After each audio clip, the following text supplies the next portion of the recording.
Espírita da região Porto e do programa de intercâmbio de palestrantes. Temos hoje connosco o nosso companheiro José Manuel Almeida, que é trabalhador do Centro Espírita Caminheiros da Luz, do Porto, e hoje aqui nos vai brindar com uma palestra, um trabalho seu. Bem-vindo, José Manuel. Obrigado. E agora, para darmos início à nossa tarefa, antes de mais, queremos saber quem está na casa pela primeira vez. Bem-vindos. No final, estamos disponíveis para qualquer esclarecimento que pretendam. Assim sendo, vamos ler uma mensagem do livro Fonte Viva, do Espírito Emmanuel e Psicografia de Chico Xavier, cujo título é Acorda e Ajuda. É um comentário e um excerto do Evangelho de Mateus, do capítulo 8, versículo 22, diz o seguinte: Segue-me e deixa aos mortos o cuidado de enterrar os seus mortos. Emmanuel comenta: Jesus não recomendou ao aprendiz que deixasse aos cadáveres o cuidado de enterrar os cadáveres, e sim conferisse aos mortos o cuidado de enterrar os seus mortos. Há, em verdade, grande diferença. O cadáver é carne sem vida, enquanto que um morto é alguém que se ausenta da vida. Há muita gente que perambula nas sombras da morte sem morrer. Transfugas da evolução cerram-se entre as paredes da própria mente, cristalizados no egoísmo ou na vaidade, negando-se a partilhar a experiência comum. Mergulham-se em sepulcros de ouro, de vício, de amargura e ilusão. Se vitimados pela tentação da riqueza, moram em túmulos de cifrões. Se derrotados pelos hábitos perniciosos, encarceram-se em grades de sombra. Se prostrados pelo desalento, dormem no pranto da bancarrota moral, e se atormentados pelas mentiras com que envolvem a si mesmos, residem sob as lápides dificilmente permeáveis dos enganos fatais. Aprende a participar da luta coletiva. Sai cada dia de ti mesmo e busca sentir a dor do vizinho, a necessidade do próximo, as angústias do teu irmão e ajuda a quanto possas. Não te galvanizes na esfera do próprio eu. Desperta e vive com todos, por todos e para todos, porque ninguém respira tão somente para si mesmo. Em qualquer parte do universo, somos usufrutuários do esforço e do sacrifício de milhões de existências.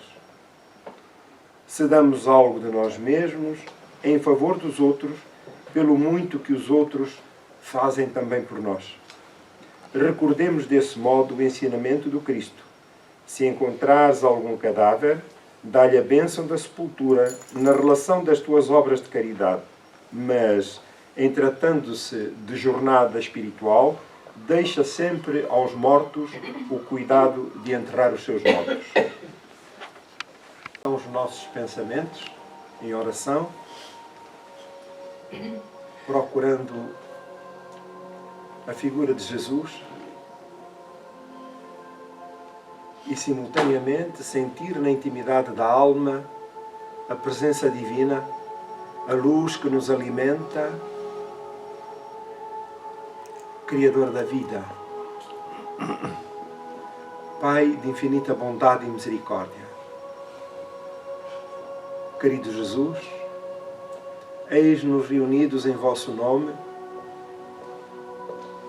para a tarefa de reflexão que hoje nos compete realizar em torno dos ensinos espirituais, para que melhor nos instruamos a fim de fazermos frente aos nossos pendores negativos, perniciosos, no campo do orgulho e do egoísmo, que se manifestam, evidentemente, ou mais subtilmente, no temperamento, no caráter, na ação, o que nos dificulta a ascensão, o progresso moral e espiritual. Estes, pois, são momentos de enriquecimento que as reflexões nos trazem os conhecimentos a fim de operarmos em nós a transformação necessária. É assim que conquistamos, passo a passo, o direito de ascendermos aos planos da felicidade que nos aguardam. Compete-nos esse trabalho, sem desprezo da sociedade, da comunidade, do meio em que nos encontramos, em que vivemos, procurando de uma forma ou de outra contribuirmos de boa vontade e boa fé para o alívio da dor alheia. Inspira-nos, pois, Senhor, em todos os momentos. Nos momentos de maior dificuldade, para que a vossa inspiração nos traga coragem e ânimo para o enfrentamento das provas rudes que somos chamados a viver, mas simultaneamente a sairmos de nós mesmos em busca do próximo, a quem nos compete também amenizar as suas dores, de acordo com as nossas competências, as nossas capacidades. Para este trabalho que se realiza esta manhã, a tua presença é indispensável para que todos usufruamos da tua inspiração, da tua misericórdia e do teu amor.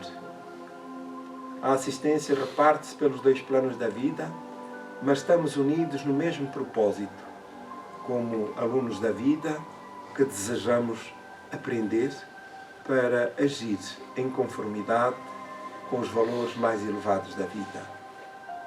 Pedimos-te por todos quantos sofrem, Senhor, pela humanidade, no plano físico e no plano espiritual. Deixa que a nossa humilde oração sirva para enriquecer os esforços empreendidos pelos bons espíritos no atendimento aos doentes da alma. Que a tua paz e o teu amor permaneçam connosco, Senhor. Muito obrigado.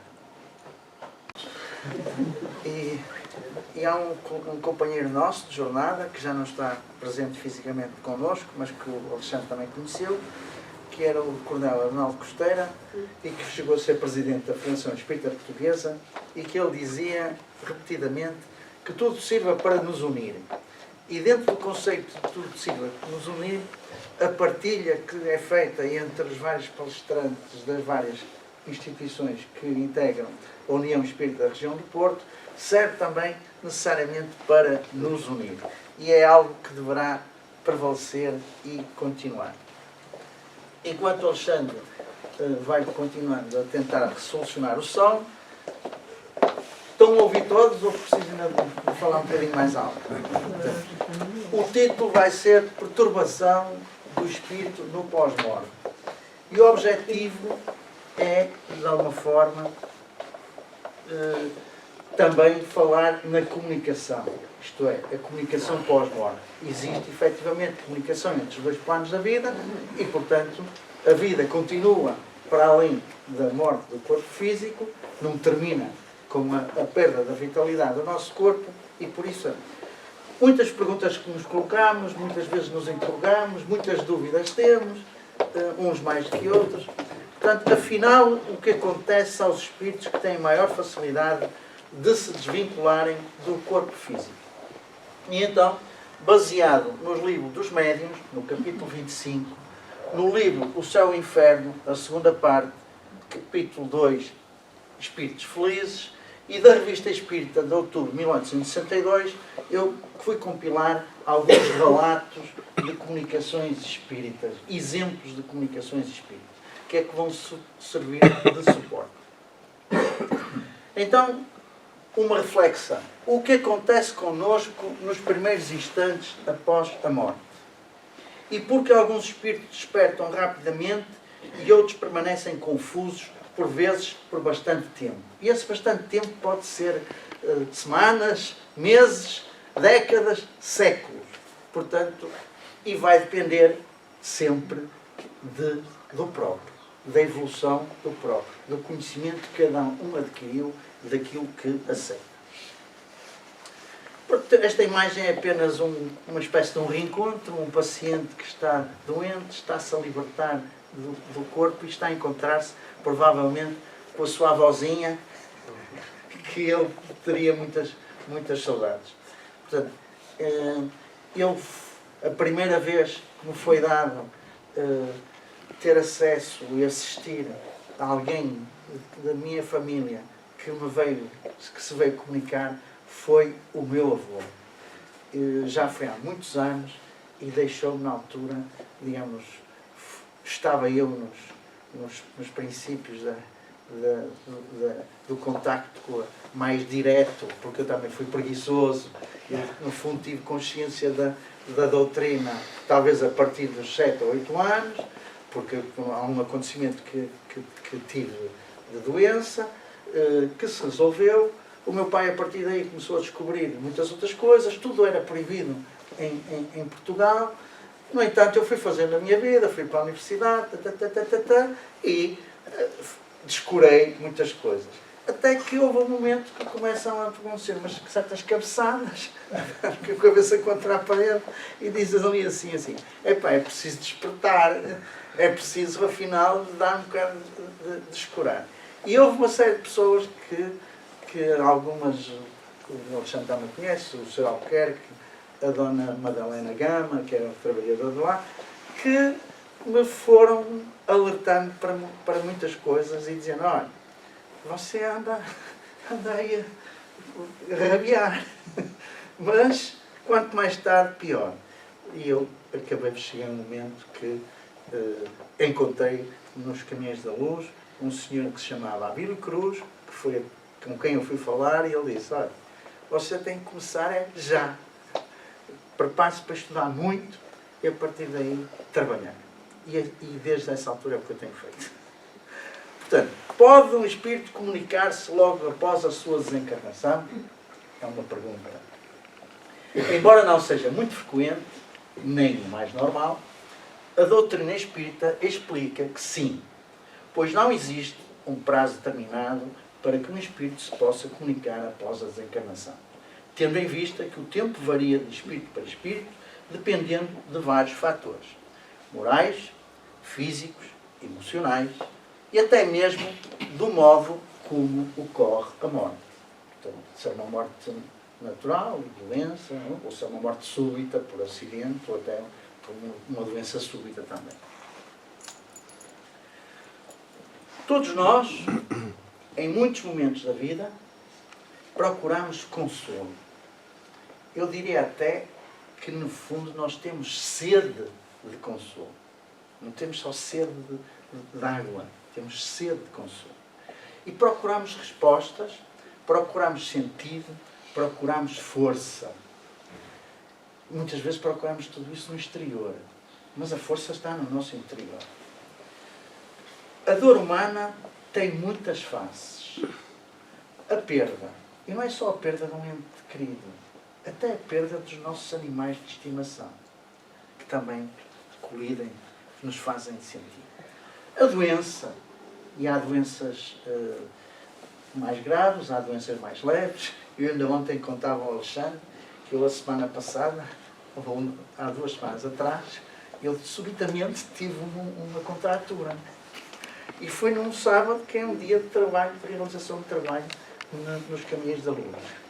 E no final do trabalho, do plano espiritual, da equipa espiritual, riem-se, estão-se a rir de mim e dizem assim, és muito paridinho. Porquê? Porque eu tinha uma série de compromissos já a iniciar nesse domingo, eu tinha que me ausentar de Porto, e eu já estou lixado, como é que eu vou agora? Tem calma que nós vamos cuidar de ti. E dizia ao Alexandre Antigo, cuidar de ti fisicamente e cuidar de ti espiritualmente. E o facto é que eu na segunda-feira, felizmente, quase sem grande dedicação, já estava aliviado da contraria. Mas não deixou de ser um susto.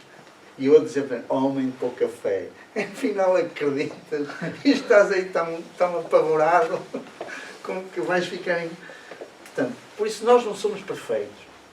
Nem temos as virtudes todas, nem temos dificuldades, por toda a gente.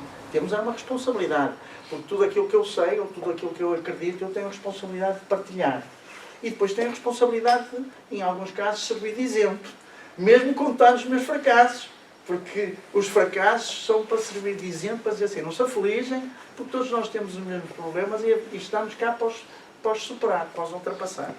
Portanto, é precisamente nas dores que encontramos em Jesus a mais bela promessa do Evangelho.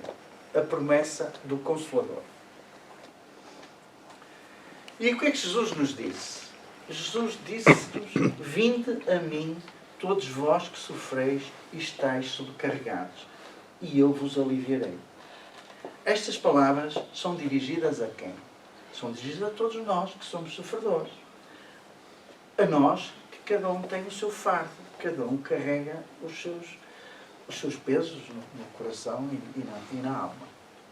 E Jesus não perguntou a ninguém porque é que sofre, o que é que fizeste. Nem nos perguntou se somos dignos. Ele apenas nos disse, vinde. E diz-nos quando estamos encarnados e continua a dizer-nos quando já estamos fora do corpo de carne. Vinde. Nas horas da aflição. Só que às vezes, nas horas da aflição, nós lembramos de tudo, quer como encarnados, quer como desencarnados, menos de apelar a Jesus. Ligar-nos o pensamento com o superior. Como já referido anteriormente, e feito este preâmbulo, que a ligação com o divino tem que ser em todas as situações, como já referido atrás, há fatores que influenciam o despertar após o desencarne. Sejam as tais condições morais, físicas, emocionais e até mesmo o modo como correu a morte. Uma morte violenta ou súbita, como por exemplo o suicídio, e o apego excessivo à matéria, prendem o espírito por mais tempo às sensações do corpo e continua a pensar que está a sofrer, continua a pensar que está desesperado, que está exatamente com as sensações que tinha e que próximo do momento em que houve o desencarne. Sejam estas de dor ou aflição, causando uma maior perturbação para a adaptação mais rápida às condições espirituais e, consequentemente, à possibilidade de comunicação. Continuam a ouvir lá atrás? Não há problema? É que, como eu estou envelhecido, portanto eu agora passei a ter que ter provisoriamente aqui uma prótese num dente. Enquanto não me põe cá, como é que se chama? O implante, eu tenho que andar aqui com uma coisa. Eu estou a conter-me, tenho que falar alto, mas também tenho que ter cuidado que é para não sair. Não sei para a boca fora. Porque já fui fazer uma palestra aqui há uns tempos a outra casa e depois tive que pedir com licença, olha, eu vou virar de costas, vou tirar isto e agora vão ver um gajo desdentado sem um dente na frente. Portanto, já estou a avisar que é para não se chocarem, mas não vai acontecer. Os espíritos desencarnados não são mais do que as almas que vivem na nossa verdadeira pátria. Que a nossa verdadeira pátria é a vida espiritual. Então, cada caso é um caso. Não há nenhuma regra geral. O que acontece é que os espíritos menos apegados à matéria têm maior facilidade de se desvincularem do corpo físico, o que explica o maior desprendimento do seu perispírito para a comunicação. No livro dos Médiuns, no capítulo 25, Allan Kardec explicou que, como não há tempo determinado, os espíritos, nesses casos, podem adquirir uma maior lucidez e comunicar-se imediatamente. E então vamos aos relatos de recém-desencarnados. Os exemplos que eu referi, retirados daqueles 3 livros que estão mencionados. Ora, do Céu ao Inferno e na Revista Espírita, são relatados vários casos de espíritos que se comunicaram logo após o desenlace. E muitas vezes até no mesmo instante. Vamos ler relatos de espíritos que despertaram rapidamente. Um é o Herculano Pires, J. Herculano Pires, o outro é a Sra. M e o último é o caso do Sr. Sansão. Porquê é que despertaram rápido? Lá estão as nossas conquistas. Lá está o que desenvolvemos. Por terem elevação moral, serenidade, desapego e preparação espiritual. Porque nós também temos que nos ir preparando espiritualmente. Então, o caso do J. Herculano Pires. Ao desencarnar, o jornalista, escritor e espírita comunicou-se imediatamente na reunião mediúnica que acontecia em sua própria casa. Relata-se o caso do jornalista que desencarnou em São Paulo em 9 de março de 1979. E relataram os seus parentes e amigos que naquela noite realizavam, como de costume, uma reunião espírita na garagem da casa de Herculano Pires. Quando receberam, através de um médium, uma mensagem que de início não compreenderam muito bem. Era um jornalista, um dos maiores defensores da obra de Allan Kardec, dizendo que havia realizado uma passagem serena, que estava lúcido, apresentando-se consciente, tranquilo e sem perturbação. Vejam que ele, na casa onde morava, sem os companheiros que estavam numa sessão de trabalho saberem, receberam uma comunicação que na altura nem estavam a entender. E o que é que estava a passar? Portanto, ele estava em casa, sentiu-se mal. Portanto, Herculano Pires disse ter-se desligado do corpo com facilidade e demonstrava carinho pela família e amigos, reafirmando que o seu trabalho continuaria no plano espiritual. Só após terminada a reunião, os participantes ficaram a saber que no andar de cima da casa, Herculano teria passado mal e tinha sido levado às pressas ao hospital. Com a morte, o espírito que é eterno afasta-se com o seu corpo fluídico. A vida faz parte integrante da estrutura espiritual de cada ser e por isso dele não pode ser retirado. Ninguém, nem mesmo a inteligência universal, pode matar, anular, destruir o espírito.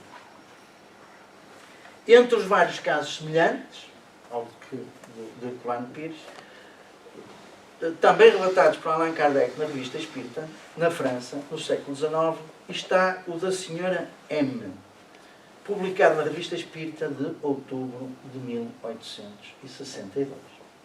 A Senhora M era uma mulher conhecida do grupo espírita que colaborava com Allan Kardec. Era uma pessoa de moral elevada, caráter doce, fé profunda e grande serenidade. Doente, já havia algum tempo, vivia a sua enfermidade com resignação e confiança. Quantos de nós, nas nossas enfermidades, e eu citei-vos logo no início, eu já estava a ficar aflito, que era um sinal de menos confiança e menos resignação. Portanto, como nós só aprendemos aos bocadinhos, vêm-nos as coisinhas para refletirmos sobre elas e irmos aprendendo. Agora, pronto, tiveste a hora que te ias portar mal. É como quando o Chico estava dentro do avião e o avião começa a sacudir tudo e ele fica aflito com os gritos e aparece o Emmanuel, o mentor, a dizer: "Oh, Chico, que se passa? Vou morrer." E ele diz: "Não vamos todos morrer?" Por isso. Mas enfim. Ora, a senhora N desencarnou no mesmo dia em que a sua comunicação foi recebida. E ela começou a mensagem afirmando que acabara de despertar no mundo espiritual e que estava totalmente lúcida, consciente da sua nova condição, descrevendo a morte como um despertar suave. Para ela. Será que vai ser para mim? Gostaria. mas não sei se iria ter tanto merecimento. Mas enfim, vou tentar. Portanto, eu vai fazer 10 anos que o meu pai partiu. E ele partiu numa situação de ter progressivamente e por sucessivos acidentes ter-se tornado invisual. O hobby que ele mais gostava era colecionador e era filatelia, para além de ler e escrever. Na situação em que ficou, ele já não conseguia gerir os selos, a coleção, nem conseguia ler nem escrever. Manteve sempre uma perfeita lucidez, manteve-se sempre perfeitamente informado e podia discutir qualquer tema, fosse político ou desportivo ou outro, porque ele ouvia rádio e ouvia televisão e, portanto, estava atento a isso. Porque é que ele um dia disse-me, sabes, isto é para mim. E deu uma explicação. Que um quem ferros mata, que um ferros morre. E houve tempos em que, nas torturas que se faziam, e ele já estava a assumir ter sido torturador, castigavam-se e feriam-se os semelhantes, queimando os olhos com ferro em brasa. E, portanto, ele achava que tinham tido a bênção de ter feito uma vida normal, ter criado filho, ter tido tudo.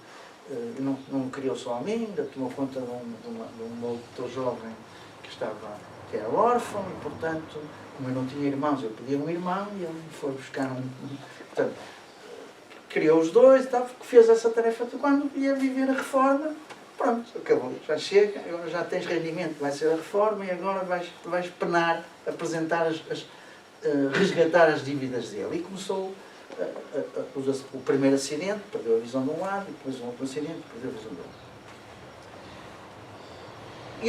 Uma das interrogações que eu tinha era, eu sei que fora da matéria, depois da morte, pronto, a pessoa vai recuperar os seus sentidos, portanto, porque a visão não é com os olhos do corpo. Mas só pedia a Deus, nas minhas orações, que ele rapidamente recuperasse toda a sua lucidez. Ora, ele partiu numa sexta-feira e na quarta-feira seguinte eu estou a fazer uma palestra no Centro Espírita Caminhos da Luz, da parte de tarde. E está uma senhora na plateia que era a primeira vez que lá ia. Portanto, não conhecia, não sabia o meu nome, não conhecia nada, mas estava sentada. Por casualidade, estava sentada até muito perto da minha mãe, que também tinha ido assistir à palestra dessa tarde. A senhora saiu e conversou com outra pessoa que frequentava a casa, quando já estavam fora de portas. Olha, eu até vou incomodada, eu passei aqui o tempo todo e só estava a ouvir uma voz, diga ao Zé Manel que eu estou bem. Diga ao Zé Manel que eu estou bem. Eu não sabia quem era o Zé Manel e achava que... E incomodada por estar ali a ouvir aquilo. E a pessoa com quem ela desabafou isso disse, olha, o Zé Manel era aquele senhor que estava a falar. Vá lá dentro e diga-lhe isso. Mas a senhora, como era a primeira vez que lá ia, estava acanhada. Então foi ter... Portanto, voltou a entrar com outra pessoa e foi ter com outra colega, que se sentiu mais à vontade, que era a Maria José, também conhece. Foi ter com ela e disse, olha, esta senhora está a dizer que esteve aqui durante a palestra toda e estava a ouvir uma voz, diga ao Zé Manel que eu estou bem, diga ao Zé Manel que eu estou bem. E ela, a Maria José voltou a dizer, olha, já não é aquele. Mas a Maria José já se sentiu mais à vontade, então veio ter comigo, vieram as 3 pessoas ter comigo e ela disse-me. E eu percebi imediatamente o que é que estava a passar. Portanto, e foi a melhor maneira de eu perceber que ele estava bem. Porque se fosse um colega de trabalho, numa sessão de trabalho, ainda podia ficar com aquelas reticências que todos nós temos, todos acreditamos todos muito, mas depois temos sempre as nossas dúvidas. Mas assim não, era uma pessoa que estava a entrar lá pela primeira vez, que não me conhecia de lado nenhum, não sabia tampouco que eu me chamava Zé Manel e muito menos que eu tinha havido um acontecimento que era a partida do meu pai. Portanto, foi uma comunicação, a primeira comunicação foi simples, mas foi consoladora. Foi um consolador prometido que me veio dizer, porque ele já estava a ver, ele já se sentia já se sentia bem. É verdade que ele teve uma vida sempre serena, tranquila, nunca, pronto, era mais merecedor, provavelmente muito mais merecedor do que eu, e continua a vida dele, e havemos nos encontrar, não sei quando, mas vamos encontrar de certeza. Portanto, o despertar dele também acredito que tenha sido suave.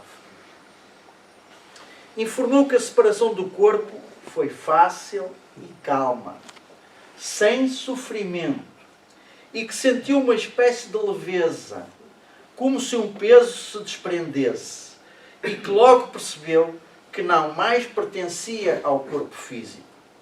Relatou que foi amparada por espíritos benevolentes que a ajudaram no momento da transição e que a dor física cessara antes da morte, tendo a imediata sensação de liberdade, e demonstrou ainda o seu afeto pelos familiares.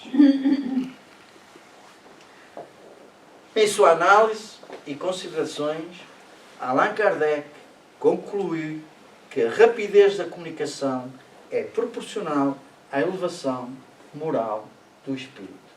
Que são as conquistas que nós vamos ter que ir fazendo. Portanto, se não levarmos a chave do carro, não levarmos porta-moedas, podíamos pôr, até deixar no bolso, mas não ia ter utilidade nenhuma. Portanto, não levarmos o livro de cheques, não levarmos o telemóvel também, a conta bancária, não levarmos nada. Isso é que vai ser a maior desgraça, sem o telemóvel do lado de lá. O que é que nós vamos ter que transportar connosco? Apenas as recordações, boas ou más, do bem ou mal que fizemos e as conquistas morais que tivemos ao longo do tempo. Apenas. E isso é que vai contribuir para a nossa pequenina ou menos pequenina elevação moral. E então, no livro O Céu e o Inferno, na segunda parte, no capítulo 2, cujo título é Espíritos Felizes, também contém um relato que é uma comunicação do Sr. Sansão no seu velório. O Sr. Sansão morreu no dia 21 de abril de 1862, depois de um ano de cruéis sofrimentos.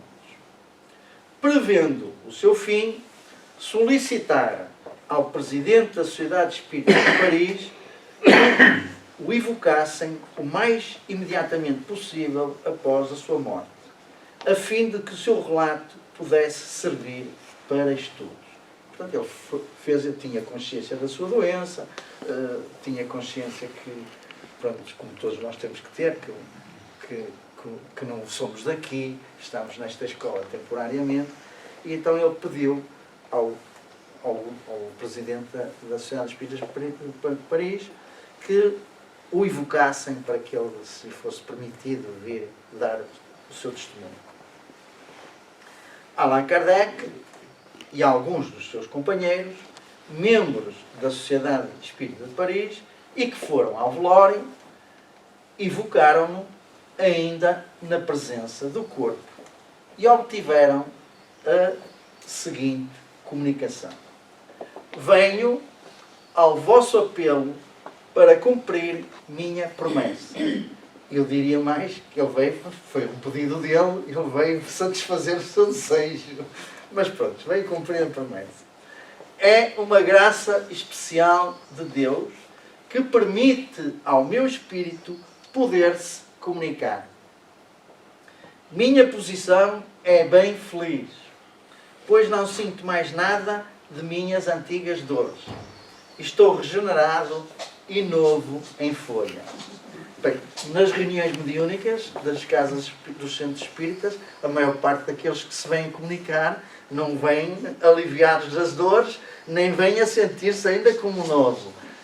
Durante os diálogos a coisa começa a melhorar e muitos deles já começam realmente, mas como é uma sessão de doutrinação, de esclarecimento, é para os fazer cair ou servir à realidade atual.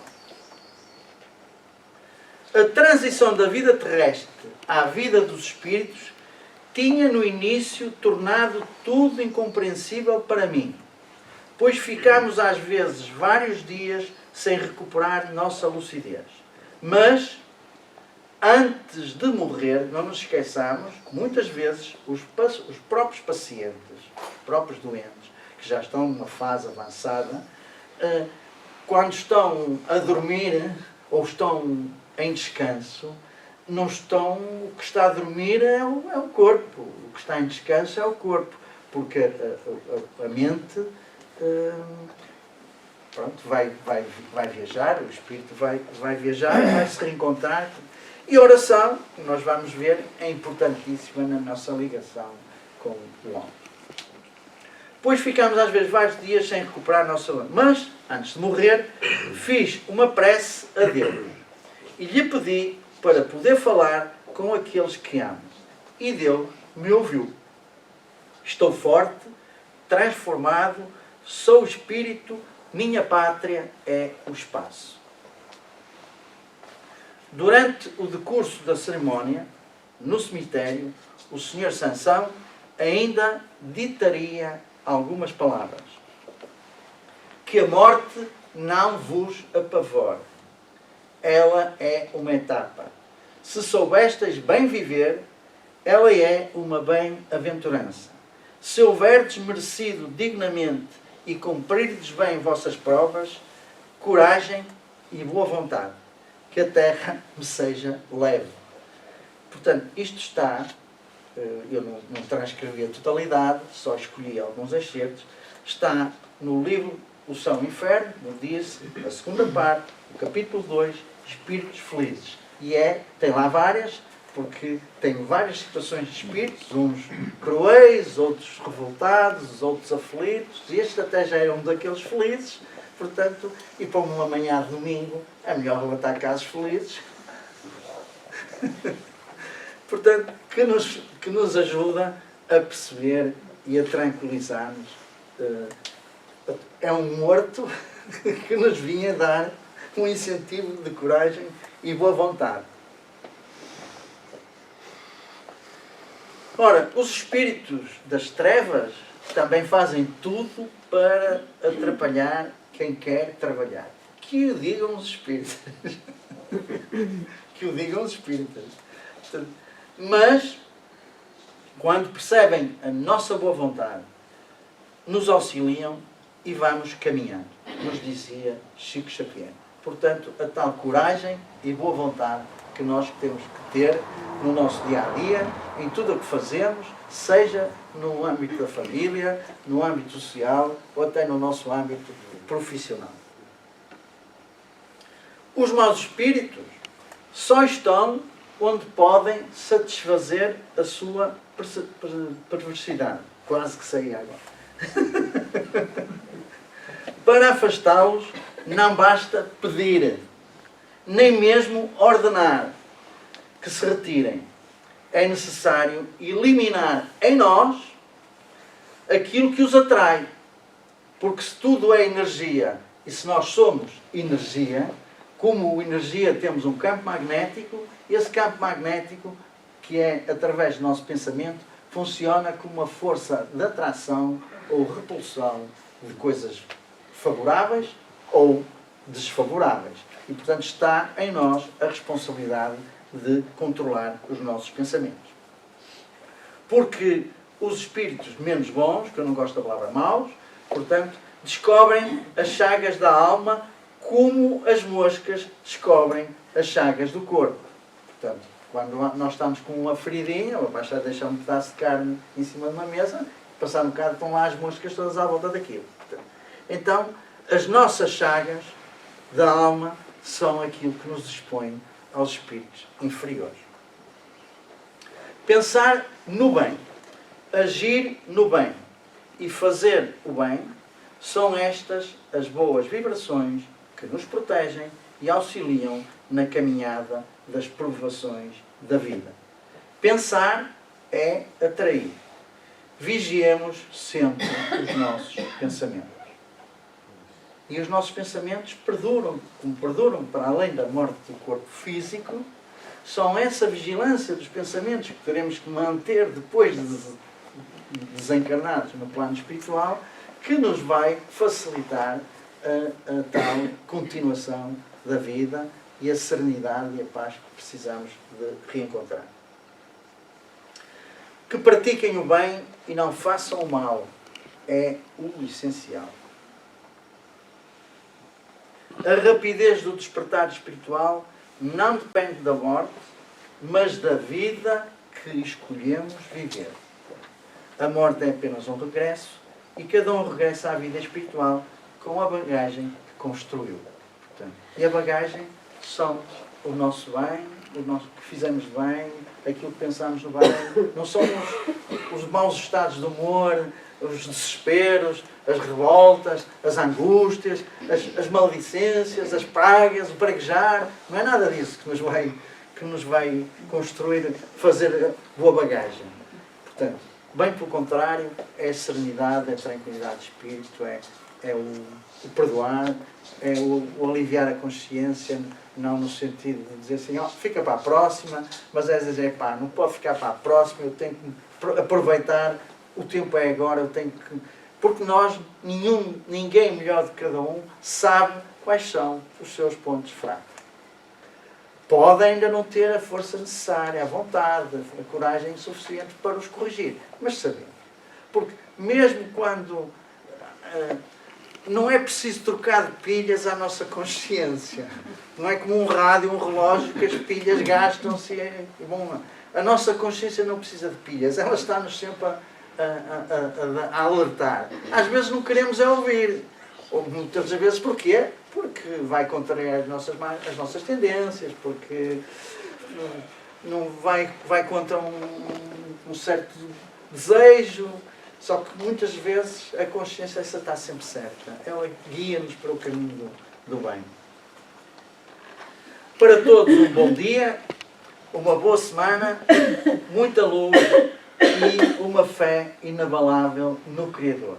Espero que tenha conseguido chegar até ao fundo da sala e que toda a gente tenha conseguido ouvir. Portanto, o micro não foi preciso. Eu penso que está na minha... Não sei se há alguma questão. Se alguém quiser colocar alguma questão, eu tenho que pôr a coisa ao contrário. Coloquem questões, mas eu não sei se sei responder. É possível a manifestação através de animais, ou pássaros, ou esse tipo de... Ora bem, os animais são nossos companheiros de evolução. Portanto, não são propriamente... reagem, porque os animais reagem. A maior parte, o gato, o cão que nós temos em casa, ou até um passarinho, uma ave, eles muitas vezes nós damos com eles a olhar para determinado local, parece que estão a ver alguma presença, estão a ver. E estão. Portanto, uma das formas de, algumas vezes, nos ser chamada a atenção é essa. Pode ser por aí agora. Os pássaros, normalmente os canários, às vezes ainda cantam e fazem um chilrear, uma cantoria agradável. Os cães e os gatos, e eu, por experiência própria, portanto, os cães e os gatos ou têm comportamentos, ou vão posicionar-se em sítios que era frequente, portanto, alguém que nos era querido e que eles também gostavam, que havia uma boa ligação de fazer. Portanto, eu como sou muito conservadora, há coisas em casa que eu não arrumei definitivamente, sobretudo na casa do meu pai. Uma delas foi, pela situação que ele viveu nos últimos anos, ele já só tinha que deslocar numa cadeira de roda. A casa é grande, e portanto eu deixei para lá ficar a cadeira de rodas e um andarilho. Quando o meu pai estava muitas vezes sentado na cadeira de rodas, uma cadela que nós tínhamos, que é uma Golden Retriever, que se ia colocar junto a ele, ele não a via, mas ela passava-lhe as mãos, ele lambia-lhe as mãos, ou roçava-lhe, e ele passava-lhe, fazia festinhas na cabeça, etc. Portanto, a cadela, durante algum tempo, ia para junto da cadeira de rodas. E à partida eu achava que eles já não estavam lá. Porque já não precisava de... Agora, mesmo estando bem, não estava proibido regressar a espaços que ele gostasse. Portanto, e por isso, para mim, eu cheguei a entender, olha, está a fazer-nos uma visita. Pronto. E eu até brincava, pá, senta-te no sofá, para que é que tu vais lá? Para que é que has de sentar na cadeira? Se podes sentar no sofá que também está ali. Pronto. É uma forma de... Quando eu há bocado referi que as perdas não é só de um ente querido, portanto, também são perdas de mãe, eu há 4 semanas atrás eu perdi uma gata, que foi uma gata gorda, que me chamava Nina, e que já estava connosco também há bastante tempo. Portanto, já tinha uma longevidade que não seria normal num gato que não fosse existir. Pronto, chegou a vez dela, portanto, com problemas renais e tal. O que tem acontecido no último mês de sinais, neste caso não é de um ser humano lá em casa, não tenho dúvidas que a gata anda por lá. Não tenho dúvida que a gata anda por lá. Portanto, por isso, eu ia falar na teia, mas nem toda a gente gosta da expressão teia. O universo em que nós nos inserimos, sejam todos, tudo tem energia e os animais também têm alma. Em casa de Ferreiros Peto de Pau, eu tenho 2 filhos, um rapaz e uma rapariga. Mas os filhos ainda dizem, oh pai, tu é que acreditas nisso tudo e tal, tu é que andas mais enfarinhado nessas coisas e tal. Ainda tenho as suas dúvidas. Mas o meu filho já uma vez veio-me perguntar, há 2 ou 3 anos, veio-me perguntar, oh pai, os animais têm alma? E eu disse, estás a fazer uma... queres mesmo saber? Não sou eu que vou responder. Há um livro, do Ernesto Bozano, toma lá, lê o livro. Tens aí a resposta dos animais têm alma. A minha filha, que não liga, ainda é mais renitente, numa ocasião, veio-me perguntar, queria mudar de profissão. Já andava mesmo a empacotar, a fritar a cabeça com aquilo. Queria mudar de profissão. Porque no serviço dela, no horário em que ela estava de serviço, nos dias em que calhava, tinha uma grande taxa de mortalidade. Portanto, chegou de repente a dizer, parece que há doentes que estão à espera de que eu vá entrar de serviço para morrerem nas minhas mãos. Eu disse, mas porquê? E eu disse, já está decidido, já está assinado até o documento, se tu houver, porque há procedimentos internos em que, conforme a condição clínica de determinados doentes, há situações em que já não vale a pena o chamado reanimar. Se tiver uma crise, já não fazem o esforço de reanimação, porque não há nada a fazer. Portanto, e então, eu só perguntei, o que é que fazes quando um doente morre? E ela explicou-me. Vejo ali uma pessoa que acabou de terminar as suas funções vitais, cuido com respeito, há muitos procedimentos para fazer, nomeadamente procedimentos burocráticos e também há procedimentos de cariz clínico, portanto, retirar muitas vezes tatuagens, etc. Mas como é que fazes isso? Eu faço uma oração à minha maneira, enquanto estou a fazer isso, eu faço uma oração à minha maneira e trato com dignidade. E depois fiz a pergunta, e normalmente outros colegas o que é que fazem? Olha, nós temos que encarar a morte e a doença como fazendo parte do dia a dia. É diário. E às vezes é mais do que um. Se estão a conversar, continuam a conversar. Se estão a contar anedotas, contam anedotas. Quando vão acompanhar um doente para ir para coisa, são espaços em que até quem fuma pode fumar, porque não está E eu disse, pronto, olha, então vou-te explicar a minha visão. O doente, como qualquer um, quando está para dormir, ou quando está em coma. O que está em coma é o corpo. Mas ele está livre e está a observar, está a ver o que se passa à volta.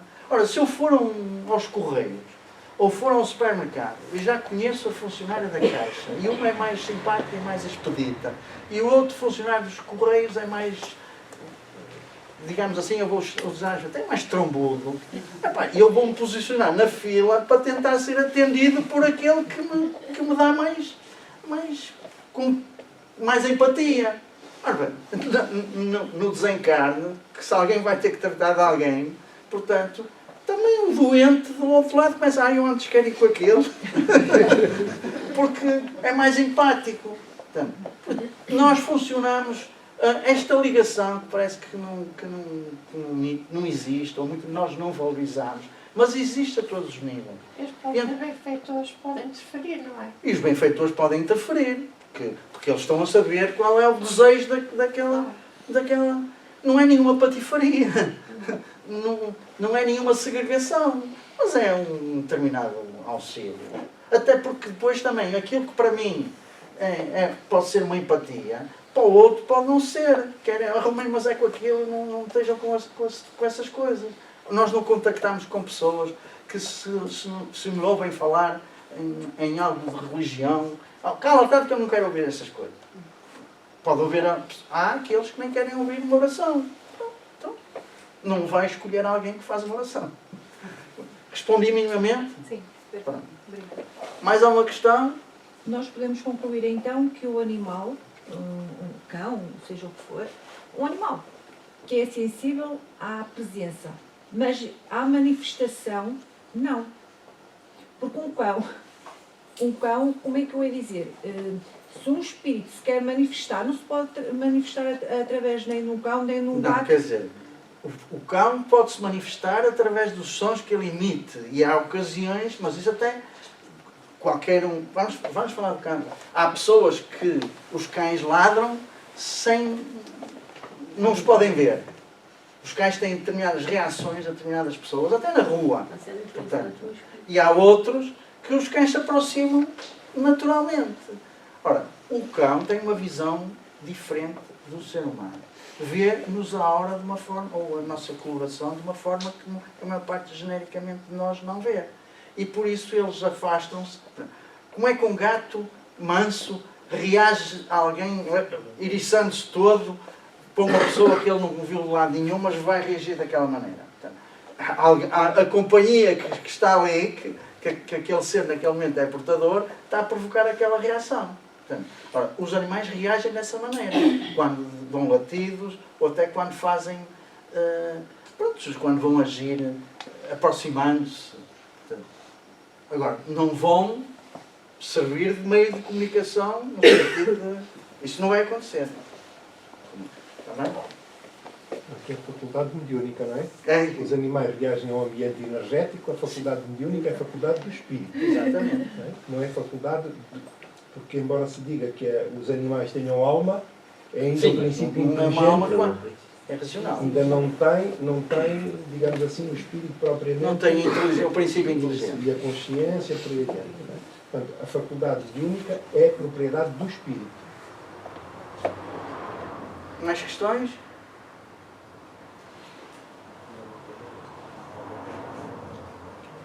Não queres perguntar nada? Não vou embora sem te dar um abraço, que eu já não te vejo há muito tempo. É importante referenciar os diferentes casos. Fala tu mais alto, que eu estive para aqui a falar alto, agora fala tu. Os diferentes tipos de encarno é muito importante percebermos que tudo depende de nós, não é? Claro. Portanto, gostei das palestras nesse sentido. Nós Sim. temos que fazer o nosso trabalho. Nós temos de fazer o nosso trabalho. E não ter receio. E não ter receio. Desde que comprarmos da nossa parte. Não se apavorem. Não se apavorem. Tudo está em nós, a decisão é toda nossa. Tudo, sempre, tudo está connosco.